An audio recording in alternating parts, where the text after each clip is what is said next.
I have a 2-year son. He was 2 years when Russia invaded Ukraine first in 2014. We were told then, guys, not ask for weapons, negotiate with terrorists and do reforms. We behaved well. We've done reforms. We've negotiated Minsk. We didn't ask hard weapons. And Russia invaded us with a genocidal war. And now the NATO summit is telling us, wait for more. And, you know, when I was leaving Kyiv, and my son is now sleeping in the corridor because of the air raids, I had to explain my son that, you know, I'm going in order to meet President Biden and to ask him to invite Ukraine to NATO, that soon you will not need to sleep in the corridor. On Friday, I will be back in Kyiv.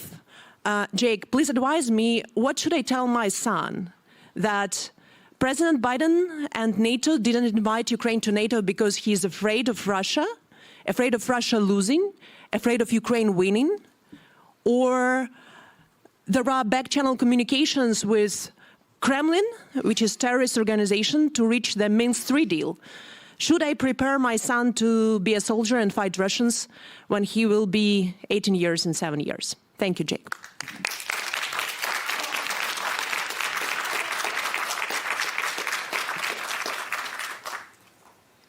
So first of all, thank you for the work that you do every day to try to advance Ukraine's democracy, deepen it, to try to deal with the challenge of corruption which continues to exist. And I know that you have been a big champion for that. And what I would say to your son and to everyone in Ukraine is, you know, the rest of the world is in awe of the bravery and courage of every Ukrainian citizen who's standing up in the face of Russia's brutal war, its brutal aggression.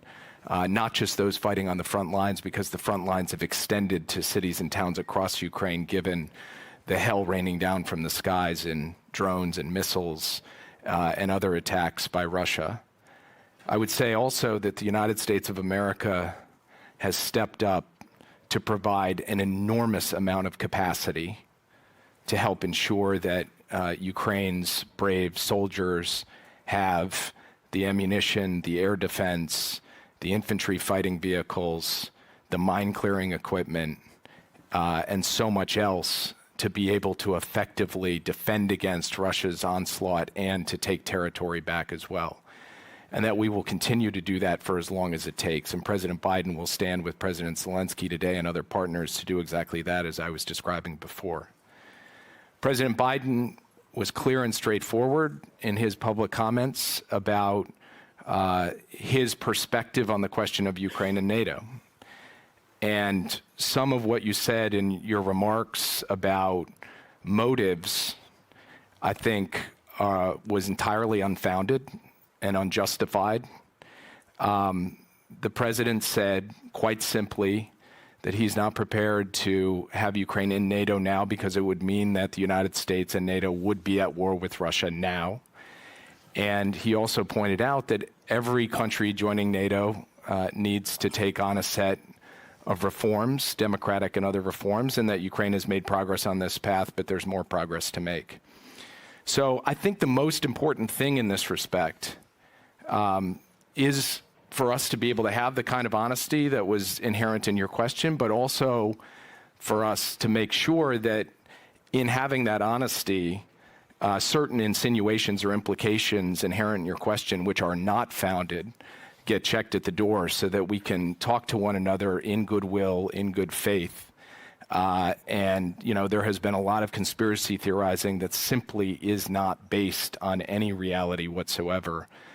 And also, I would just say the American people have sought in watching and wanting to stand in solidarity with the brave and courageous people of Ukraine to step up and deliver. And I think the American people do deserve a degree of gratitude for, from us, from the United States, from our government, deserve gratitude for their willingness to step up, and from the rest of the world as well, as do every ally and partner that's supporting it. And all of us should, in the final analysis, say the thing that is most powerful, most consequential in all of this are the people of Ukraine, even the youngest people of Ukraine, like your son, because they are the ones really carrying the burden of this.